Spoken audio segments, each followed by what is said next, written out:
Buenos días. Bonjour. Merci d'être venu à cette convocation du RTA. Merci beaucoup. C'est le réseau qui groupe le Conseil économique social de l'Espagne, la France, de la façade atlantique et également il y a une organisation portugaise qui a été avec nous depuis les débuts de la création de ce réseau. C'est la première fois que le comité d'orientation se réunit ici. Le comité d'orientation, c'est l'organe de grande autorité pour le RTA. Je tiens à souligner la pertinence de ce réseau et remercier le comité exécutif qui est avec moi ici. Et je tiens à le remercier pour cette décision d'organiser la réunion en Castilla-Léon. Également, je tiens à vous remercier les côtés espagnols et le côté français pour la formulation des politiques concrètes pour cette partie de l'Europe.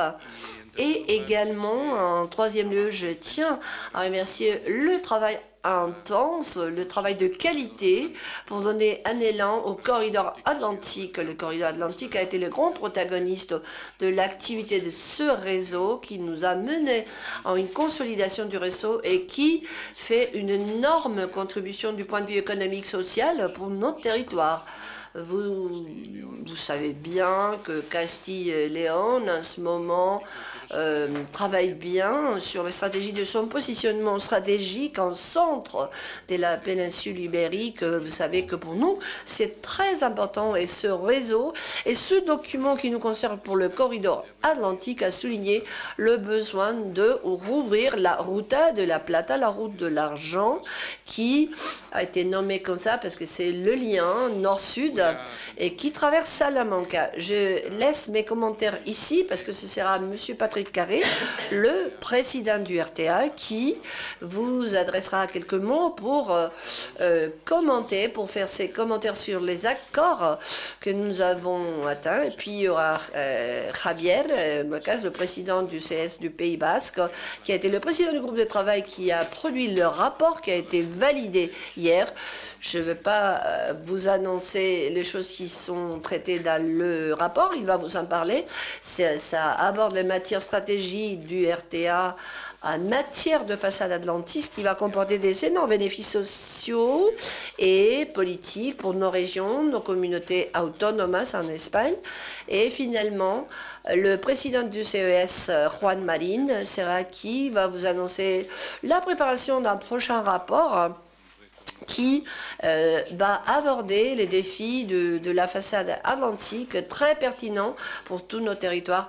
Et concrètement, le défi démographique, je tiens à mettre fin à mes mots avec ces conclusions générales du RTA qui a souligné l'importance de la participation des organisations locales, des entrepreneurs, des consommateurs, de l'économie sociale, pour tout ce qui est les tiers, les secteurs services, qui est l'articulation de la société qui bouge en permanence et qui fait l'objet de ce que nous abordons dans le CES. Deuxièmement, la grande opportunité du RTA de travailler ensemble, de réunir les efforts des régions, des communautés autonomes en Espagne qui ont en commun la façade atlantique, beaucoup d'autres aspects du point de vue économique, social et d'autres aspects qui nous font et qui nous rendent pluriels. Remercier la cordialité, la convivialité qui règne lors de nos organisations du CS en Espagne, en France. C'est le meilleur moment du RTA et en tant que président du CS de Castilla-Léon, je tiens encore à remercier les comités exécutifs, à nos collègues du réseau pour cet effort magnifique de confiance. Alors, je laisse la parole à M. Patrick Carré. Merci beaucoup.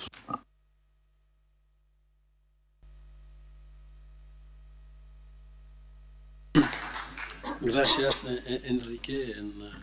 Buenos días a todos. Simplement, c'est que mon espagnol va s'arrêter parce que je ne suis pas du tout encore prêt à tenir. Mais ça va venir, je me suis engagé hier pour le faire. Donc l'année prochaine, si on se revoit, peut-être que ça sera plus facile. Voilà, je me présente, Patrick Carré, donc je suis président du Conseil économique, social, environnemental de Bretagne et président, j'ai l'honneur de présider ce réseau magnifique qui est le réseau du RTA. Un petit mot pour vous présenter. Moi, je vais juste vous faire un petit propos introductif pour vous présenter le réseau. Et puis ensuite, comme l'a dit Enrique, laisser la parole qu'on puisse parler concrètement du travail que l'on produit à Ravière et à Roanne. Alors, le RTA, le réseau transnational atlantique, c'est un réseau qui est un réseau européen, qui est de coopération entre les représentants socio-professionnels de la façade atlantique.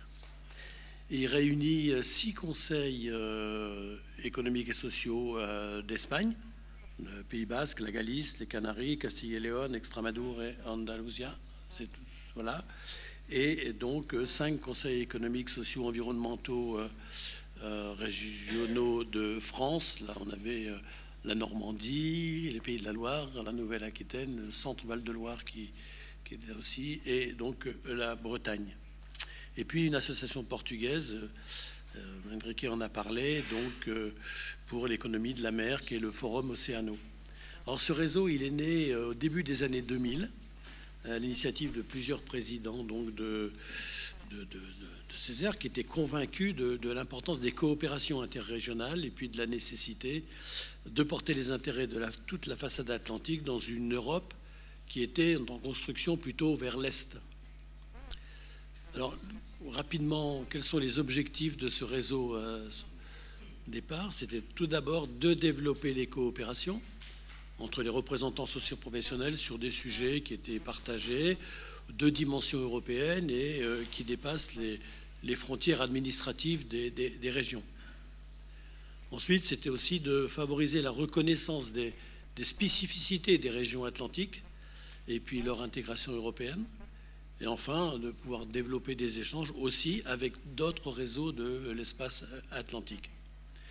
Alors, les activités du réseau, elles sont basées bien sûr sur des échanges avant tout, et des réflexions partagées qui aboutissent à la rédaction d'études ou de positions communes en faveur du développement régional et puis d'une intégration qui est renforcée de la façade atlantique au niveau européen. Ces travaux, on les adresse aux exécutifs régionaux pour les inciter à se saisir de l'intérêt donc des coopérations interrégionales sur les sujets qui le méritent. Et ils sont aussi envoyés, on en parlera aussi tout à l'heure, aux instances européennes, en particulier le Parlement européen, le Comité européen des régions, le Conseil économique social européen, la Commission atlantique, donc voilà, et ceci pour alerter les spécificités de la façade atlantique au sein des politiques communautaires. Alors le RTA aussi a même été par le passé a pu répondre à des consultations publiques qui ont été organisées par la Commission européenne pour porter la voix de la société civile organisée de toute la façade atlantique européenne. Et hier, donc le comité d'orientation s'est réuni, donc a permis de valider la contribution des réseaux sur le projet de macro-région atlantique que Javier Muñecas Heras vous présentera, président du Conseil économique social du Pays Basque et président du groupe de travail du RTA sur la macro-région, va ensuite vous présenter. Et puis après on parlera d'avenir. On a aussi décidé d'un nouveau thème de travail qui va tous nous réunir. Et là, je demanderai donc à Roanne de plutôt le développer. Simplement, pour terminer, parce que je ne veux pas être trop long dans ce propos introductif et pour pouvoir répondre à toutes vos questions, dire que Enrique l'a évoqué, que nous travaillons vraiment dans un climat vraiment très, très amical, peut-être est le mot, mais ce n'est pas que cela. C'est un profond respect, un profond de confiance. Et voilà, il a fallu construire cela. Il a fallu mieux se connaître. C'était notre objectif il y a 2 ans, on en avait parlé. Et en se connaissant, on se rend compte qu'aujourd'hui, on peut partager, comprendre un peu les spécificités des autres culturellement, et puis arriver à un consensus, arriver à un travail qui est le fruit du travail collectif, et vraiment, on peut en être vraiment très fier. Donc, je vais pas en dire beaucoup plus ce début. Je vais passer la parole donc à Javier Muñecas Herreras, qui... non, c'est pas Juan. C'est pas Juan pour le premier, voilà, pour le travail, et le remercier encore d'avoir animé ce groupe de travail et d'avoir en un temps assez court d'ailleurs, parce qu'il a fallu aller très vite, de pouvoir vous en parler. Là, maintenant, je lui passe la parole.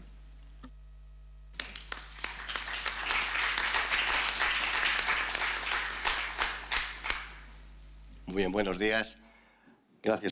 Bonjour, bonjour et merci Patrick, merci Eric.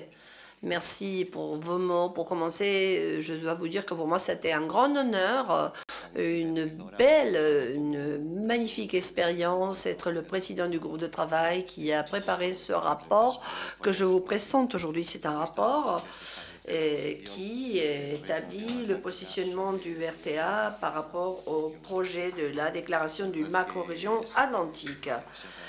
C'est vrai que nous avons effectivement travaillé d'une façon en pleine collaboration. Tous les participants du groupe de travail, nous avions une perspective fondamentale, cruciale, qui était insister sur tout ce qui sont nos points en commun, souligner nos points forts de tous les territoires, de toutes les régions qui font partie de la façade atlantique en Europe, et élever la voix, une voix commune aux instances européennes de la part de régions atlantiques. Ce travail a eu toujours ses perspectives, tout en laissant les spécificités régionales ou particulières de chaque territoire, et tout en insistant sur le point fort, les défis que nous abordons ensemble, et comment nous avons du potentiel également pour aller de l'avant dans l'avenir. Alors je trouve que c'est important de le dire parce que ce document, c'est un document qui est bref, mais intense et d'une grande valeur, d'une grande contribution. Ça a été préparé en temps, j'oserais dire record, quelques mois. Et comme je disais, ça a été vraiment relativement simple, je dois dire relativement simple, parce que partager nos valeurs, c'était la chose la plus importante. Alors, le rapport que nous présentons aujourd'hui, c'est un rapport qui recueille la voix, les avis partagés de 3 pays différents de l'Europe, 12 régions, de la Normandie et jusqu'aux îles Canaries. Alors, vous pouvez imaginer que c'est vraiment beaucoup de diversité qui comprend en ce territoire. Alors voilà, on a choisi d'avoir un consensus et un partage d'avis informé. Alors, le rapport, c'est notre contribution du RTA à cette construction de la macro-région atlantique, tout en insistant que cet espace saura renforcer nos stratégies en tant que région atlantique pour une collaboration de meilleure qualité avec le but d'avoir plus d'influence aux instances européennes et avoir plus de poids politique de la part de ces régions qui forment la façade atlantique. À sorte qu'on sera un espace plus puissant. Alors, le point de départ, c'était une constatation. Nous avions deux points forts et effectivement, on est situé à l'extrême, on va dire, de l'Europe, la façade atlantique, ce qui pourrait parfois être l'objet d'une négligence, d'un oubli de la part des instances. Normalement, la croissance s'est faite vers l'Est, vers gagner du poids politique vers l'Est plutôt, pas vers l'Ouest, mais en même temps, on est l'interface avec les États-Unis, le Canada, l'Afrique. Alors c'est un grand potentiel de notre positionnement et c'est ce caractère que nous allons donc renforcer, ce potentiel que nous proposons à l'Union européenne. Alors ce document est un diagnostic de points communs, des défis à aborder ensemble. Et puis, nous proposons effectivement, on va dire, des éléments pour être un brique qui va construire cette macro-région en Europe. Il y a d'autres macro-régions en Europe qui fonctionnent, qui sont opérationnelles. Alors nous, notre but, c'est prendre cet élan et profiter pour lancer cette macro-région, parce que ces macro-régions, bien sûr, cherchent et visent à proposer un potentiel et un poids dans l'Union européenne. Et nous avons, lors de ce rapport, déterminé, on va dire,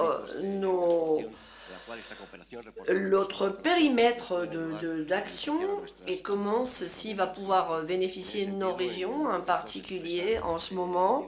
Nous avons des propositions concernant les infrastructures, le transport, tel qu'Enrique le disait tout à l'heure. L'une des choses les plus importantes, c'est savoir qu'il faut renforcer l'interconnectivité de nos territoires. Et à cet égard, il faut mentionner le corridor atlantique qui, en particulier dans nos régions espagnoles, a une pertinence très forte. Les infrastructures, le transport, l'industrie, l'agriculture, la pêche, l'eau, l'énergie, l'environnement, la culture, les traditions, le tourisme, l'éducation, la formation, la recherche, tout ça fait partie de nos propositions pour travailler toutes ces matières que nous voyons un potentiel renforcé des présences pour nos régions et territoires.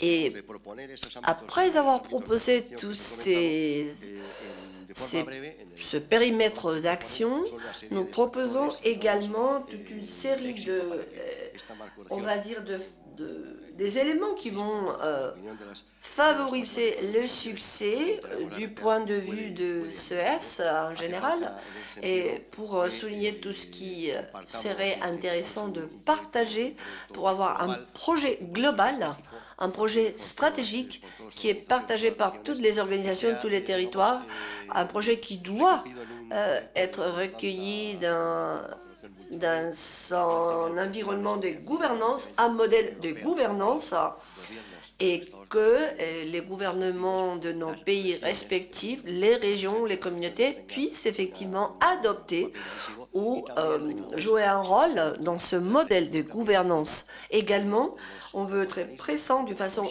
active dans le Conseil économique social ailleurs, parce que nous sommes la voix de la société civile. Et cela que nous proclamons la pertinence de nos régions, parce que nous représentons effectivement nos citoyens, citoyennes. On est la voix de la société civile, de la façade atlantique. Également, nous pensons qu'il faut avoir des ouvertures stratégiques vis-à-vis d'autres parties du monde. Il faut effectivement montrer que nos problèmes, on va dire problèmes comme ça, nos affaires sont des affaires de toutes les autres régions qui ne sont pas dans la façade atlantique. On a la vocation de collaborer avec d'autres territoires, même s'ils ne font pas partie de l'Union européenne. Il faut interagir avec eux, tels que le Royaume-Uni, par exemple, et à faire une ouverture de la macro-région à des tiers, à des pays, à d'autres pays. Et parce qu'avec ceci, cette force de la macro-région va nous mener à une collaboration avec une vision stratégique le long terme, avec une volonté politique forte qui va nous permettre d'optimiser et bien profiter de ressources de l'Union européenne pour nous et les canaliser pour nos territoires. Comme je disais, j'espère, on a la confiance que ceci sera une ouverture d'un espace socio-économique européen qui va bénéficier l'Europe ainsi que nos régions. On pense que c'est un outil important. Et c'est pour ceci que le document est simple, direct, et vous allez pouvoir constater quelles sont nos propositions. Et je termine tel que j'ai commencé mes mots.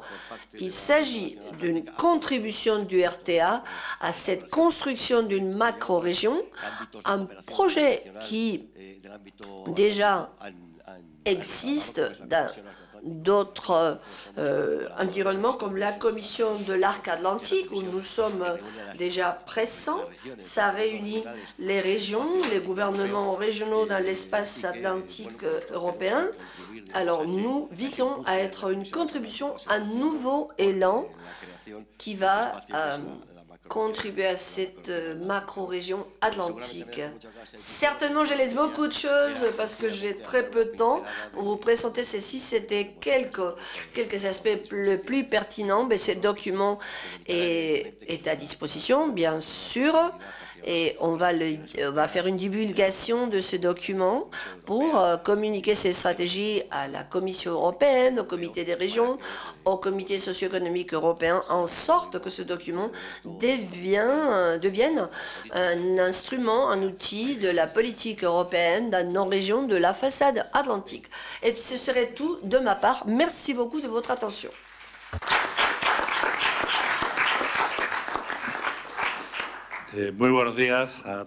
Merci à vous toutes et tous. Nos remerciements aux médias qui sont présents ici, qui vont nous aider pour une divulgation de ce travail, le travail du réseau, du RTA, et un travail qui a été renforcé hier à Salamanca. On a pris des décisions de grande importance. Et ce nouveau modèle de gouvernance, ce nouveau modèle qui sont les macro-régions, recueille les intérêts de territoires, de pays pour déterminer les lignes futures de collaboration, d'investissement dans toutes les matières que Javier a déjà évoquées, particulièrement ce qui nous concerne ici, le réseau, le RTA. Tout ça, sans doute, suit une direction de travail ensemble pour que la macro-région atlantique devienne un outil de grande importance pour placer nos territoires à l'avant-garde pour tous ces affaires qui concernent les citoyens et les citoyennes, le CCR, le CES, le CES. Plus de 12 régions sont représentantes de 242 qui forment l'Union européenne. Je trouve que ça, c'est des données importantes, car ce nouveau modèle de gouvernance que nous avons accordé hier, ça a été l'un des accords les plus importants adoptés par le RTA. Sans doute tout ça, ça parle d'avenir, ça parle de futur, non simplement du présent, ça parle des matières, des sujets, des affaires qui préoccupent les citoyens et citoyennes que nous représentons. Alors pour continuer sur cette ligne de travail, nous allons placer notre territoire, nos pays, comme je disais, à l'avant-garde de toutes les questions pertinentes. Aujourd'hui, nous avons pris une décision importante, telle que Patrick le disait, et il avait bien raison. On travaille d'une façon plus organisée, on va dire, plus dynamique, bien plus, il y a plus de coordination, mais surtout parce qu'on comprend bien la sensibilité de tous les territoires qui confortent le réseau. Alors ça nous aide à identifier et analyser et approfondir sur les vrais problèmes de notre citoyenneté, les problèmes internationaux, le problème de tout le monde qui nous concerne. Alors, hier, nous avons entamé des dialogues sur des problèmes en commun pour nous tous en Salamanca. Alors, parmi ces problèmes, on a identifié le défi démographique. C'est important d'entamer le long des prochains mois une nouvelle commission de travail de la part du RTA, un groupe de travail qui va aborder l'analyse, l'étude et surtout des conclusions concernant le grand problème que nous avons de partout à l'Union européenne et surtout dans nos territoires, qui est le défi démographique. Une population qui vieillit de plus en plus et plus rapidement. Ça, c'est un élément en commun dans les 12 régions qui sont présentes aujourd'hui à Salamanca. La solitude des personnes qui vieillissent. C'est bien, c'est une grande chose, vieillir, mais en même temps, on dirait, on n'est plus seul. On arrive à un âge où on n'est plus seul. Et puis aussi, le marché du travail et comment ce flux migratoire vont se mobiliser, comment ils vont s'intégrer dans l'environnement, le monde du travail, le monde social, comment ces personnes qui arrivent à cet âge, ces personnes qui arrivent à nos pays en même temps, ces flux migratoires, comment on va trouver des solutions à tout ceci, de solutions sociales, de solutions dans le marché du travail pour toutes ces personnes. Le règlement, les lois européennes pour tout ce qui est la migration ont déjà un impact important sur nous tous, pour toute la vie de nous tous. Alors, il faut vraiment prendre des décisions importantes là-dessus. Après tout ce travail, ce défi démographique serait le nouvel objectif pour cette année 2025. Alors, on va faire en sorte que toutes les institutions publiques, de tous les organes d'administration soient conscients. Toutes ces conclusions que Javier a évoquées, qui a été mentionné également par Patrick, il faut tenir compte de toutes ces conclusions au niveau le plus élevé des grandes instances européennes, parce que c'est là qu'ils sont en train de dessiner le nouveau axe socio-politique, économique et les grandes décisions à l'Union européenne. On a déjà d'autres expériences, d'autres macro-régions, et la façade atlantique ne peut pas aller en retard là-dessus. Et les prochains jours, ce groupe de travail va élever normalement cette voie pour le Conseil économique social de nos pays respectifs, également les gouvernements des régions que nous représentons ici, les comunidades autónomas en Espagne, le Pays basque, les îles Canaries et d'autres organisations, institutions qui sont représentées également. Même notre propre Conseil économique social, on parle des représentants syndicaux, des organisations des entrepreneurs, tout ce qui est la représentation de la société civile, tout ce qui est les nouvelles, on va dire, règles du jeu, parce que les années à venir, ce sera tous ces suivis des subventions qui vont être mises en route par l'Union européenne. J'insiste, c'est une géostratégie qui de plus en plus va concerner toute la population. Alors, il faut pousser des nouvelles formules de collaboration.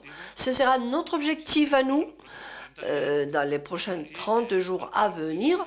Et le long de cette année 2025 en particulier, on va approfondir sur ces matières, ces sujets que nous avons abordés, le défi démographique, comment faire face à ce défi démographique, un positionnement des consensus et surtout la connaissance, qui est très important, être conscient et connaisseurs de tout ce qui est notre situation. Les personnes qui vont préparer ce rapport seront des personnes qui connaissent bien, c'est des vrais experts dans la matière, et c'est leur voie qu'on va suivre, parce qu'on pense qu'il faut apprendre des meilleurs, des maîtres, de ceux qui connaissent bien la situation des territoires et de nos organisations. Alors, en général, jusqu'à ce qu'on vous laisse la parole, je tiens à mettre juste un point final pour remercier publiquement Patrick pour cet énorme effort à la présidence, pour ces grands efforts du RTA, parce que ces 2-3 ans, et vraiment, on est parvenu à donner un nouveau élan au RTA, à tous les amis de tous les CES en France, au Portugal et en Espagne, parce que ça vaut vraiment la peine de faire ces grands efforts que nous faisons au quotidien. Parfois, comme disait Javier, il faut laisser de côté les spécificités, les choses qui nous séparent et viser plutôt les points en commun. C'est pas facile. C'est un effort qui requiert une grande sensibilité, mais je vous encourage à ceci faire. Et je tiens à remercier, un grand merci en majuscule à Enrique pour cette hospitalité qui nous a été accordée à Salamanca, qui a été excellent de la part de l'université, les autorités municipales, la mairie, l'hôtel de ville, tout ce qui s'est passé hier. Franchement, ça a été des journées de convivialité, un tout petit peu froid, mais pas énorme. supportable et très agréable. Alors je tiens à remercier Enrique pour tout ceci, pour cette convivialité, pour cette amitié et pour cet accueil en Castilla-Léon. Un grand merci et qui a été très productif en plus pour notre travail, les connaissances que nous portons chez nous. Alors un grand merci Enrique pour tout ça et on est là à votre disposition, mesdames, messieurs, pour vos questions et toutes vos observations à tout ce qui a été partagé. Merci beaucoup.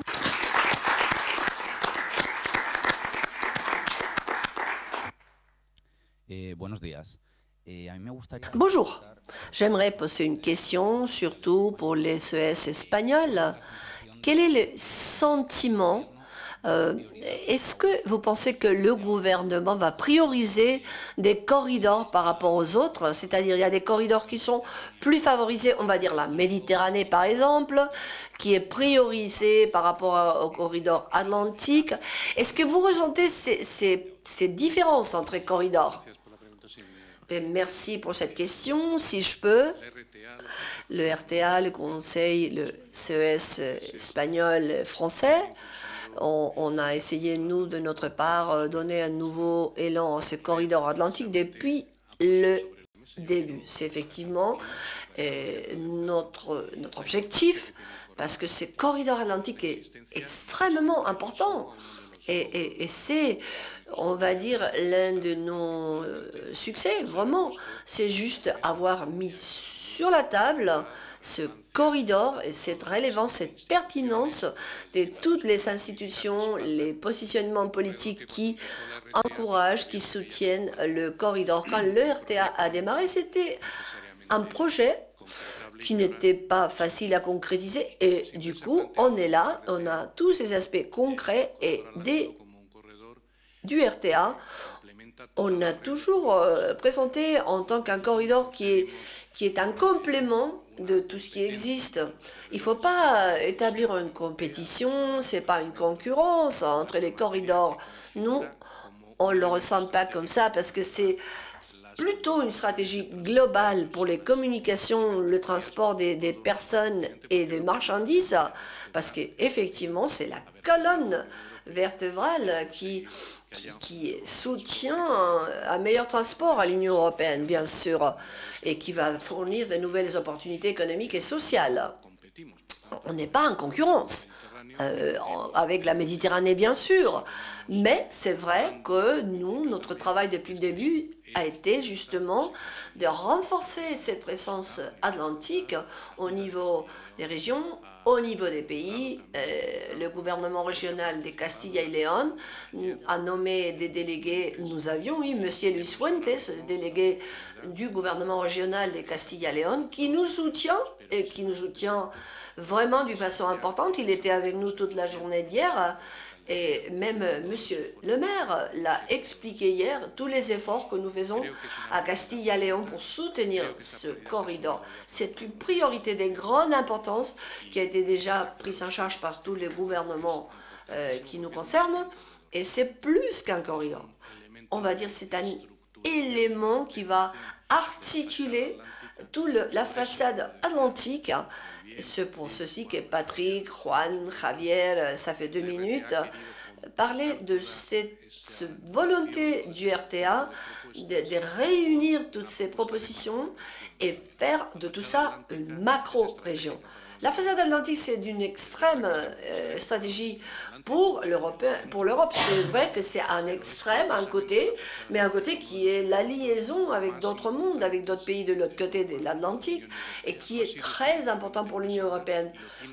Il a été important, il est important, il le sera dans l'avenir. C'est pour ça qu'il faut vraiment soutenir sans doute ce corridor, le rendre fort et actif, avec cette construction d'une macro-région qui va permettre la formulation des politiques communes à renforcer nos régions et respectives et nos territoires, qui sera tout ça très positif pour l'Union européenne et pour nos territoires en même temps qui ont besoin de ce renforcement. Merci. Me permite formatizar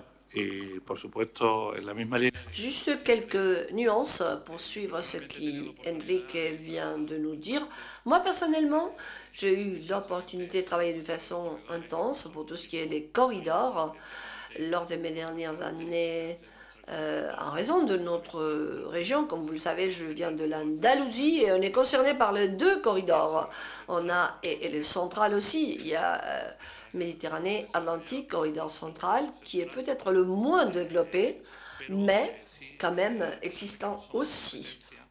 Même si on n'est pas en compétition, si on n'est pas en concurrence, c'est vrai qu'il y a un manque d'équilibre, bien sûr, entre les corridors. Ça, c'est une réalité objective.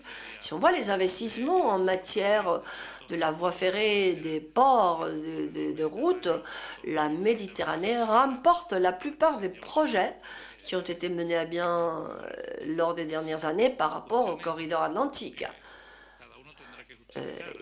Chacun la sienne a justifié pourquoi, au niveau institutionnel, on a priorisé ces actions, mais je trouve que c'est pour ces nominateurs communs qui est le poids de la population lorsqu'il s'agit de développer toutes ces infrastructures. Bien sûr, on est conscient, on sait que Castilla-Léon, Galice,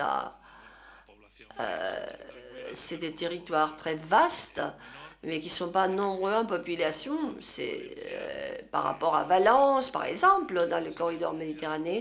C'est pour ça que le poids de la population mène à une série de décisions de développement de certains corridors de la part du gouvernement, de fonds de développement européen.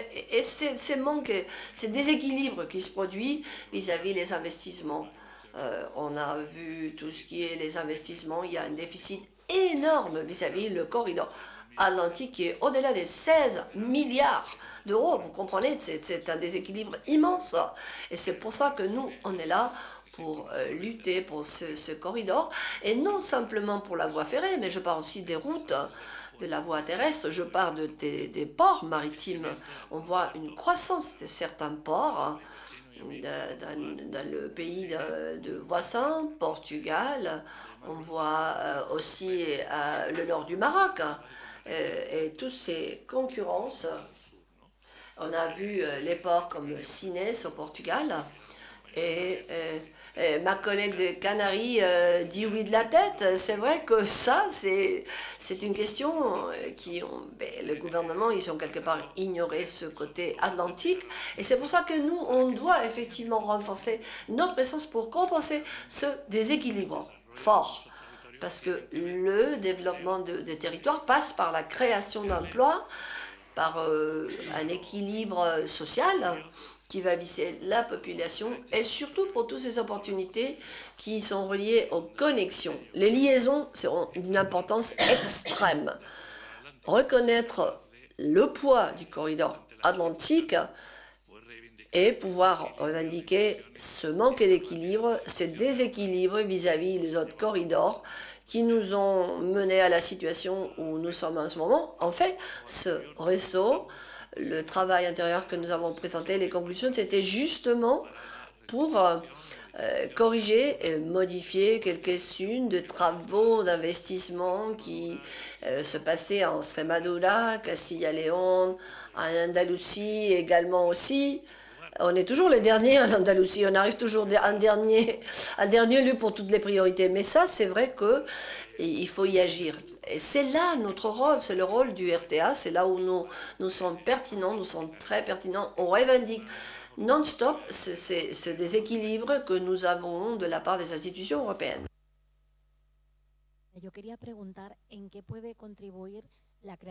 Et pour la contribution de ces macro-régions, est-ce que vous pensez que ça va lutter contre la dépopulation de certaines parties des régions en général?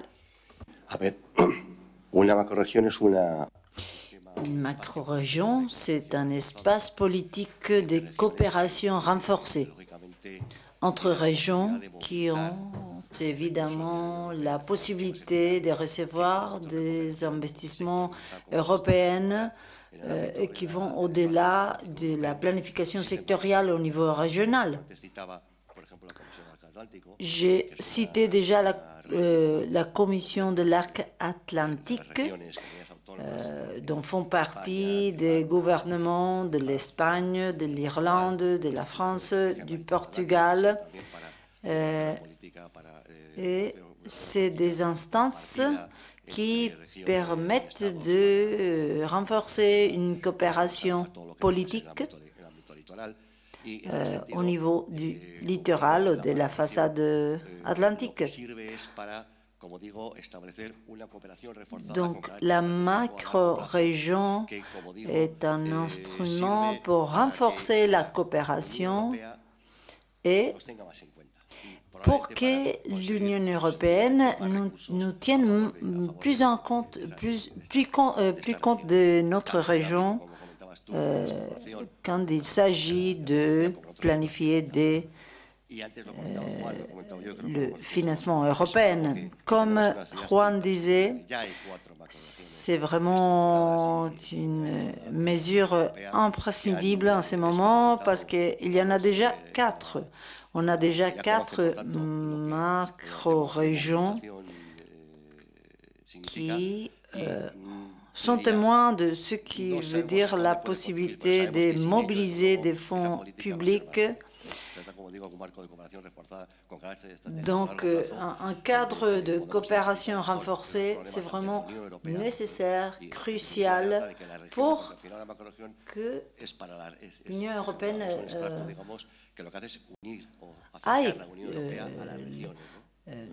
tienne la référence de notre région pour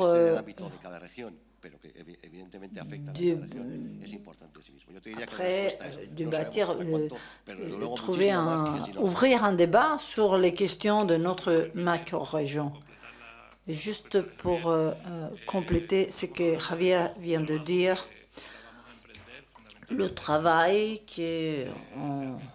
on va commencer, comme j'ai dit, les flux migratoires, le vieillissement de la population, les migrations, ça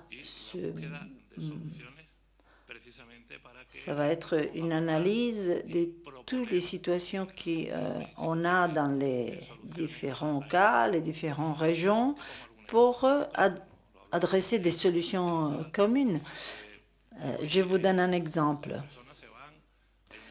Il y a un vieillissement clair de la population, mais il y a aussi un phénomène selon lequel il y a beaucoup de personnes qui partent de leur région d'origine en milieu rural parce qu'il y a un manque de possibilités de activité économique. Donc, il faut faire en sorte que ce soit toujours moindre le pourcentage de personnes qui doivent partir. Et surtout, il faudra se centrer sur les centres urbains de petite taille, parce que si on n'a pas l'Internet à haut débit, on n'a pas les services sanitaires nécessaires, ça va être difficile que les gens décident de rester. Donc, on va arriver, une fois qu'on aura réalisé cette analyse, on va la présenter ici, mais aussi au niveau du Conseil économique social européen et toutes les instances européennes pour permettre d'adresser tous ces problèmes.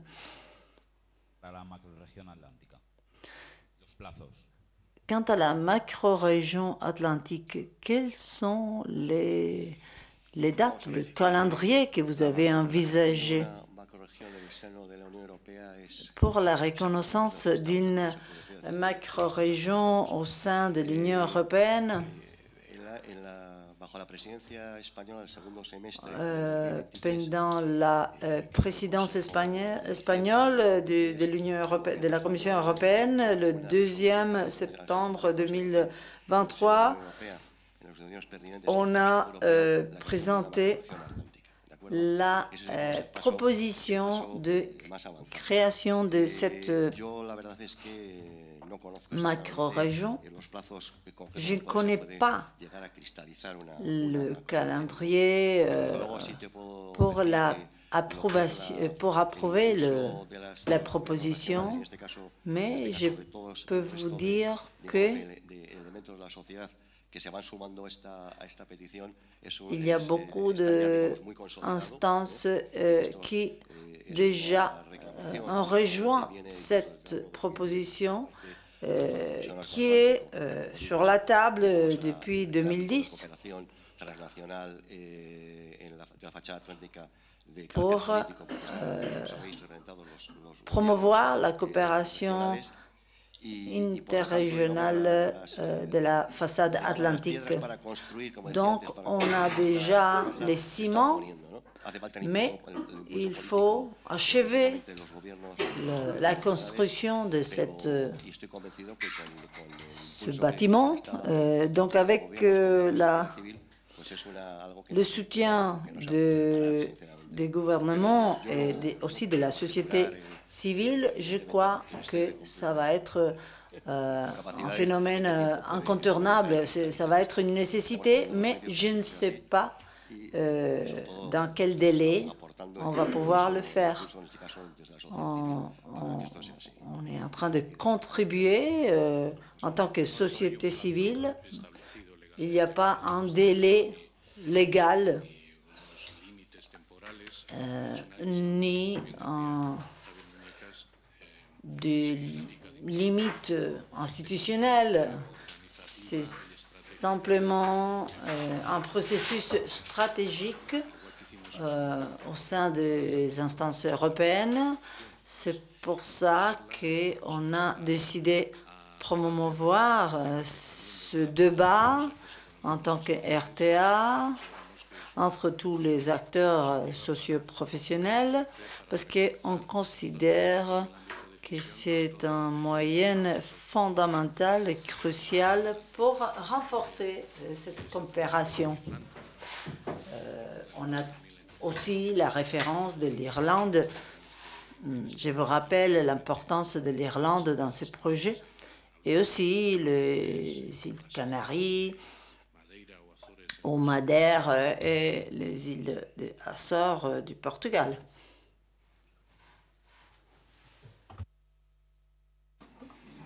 Hay más preguntas.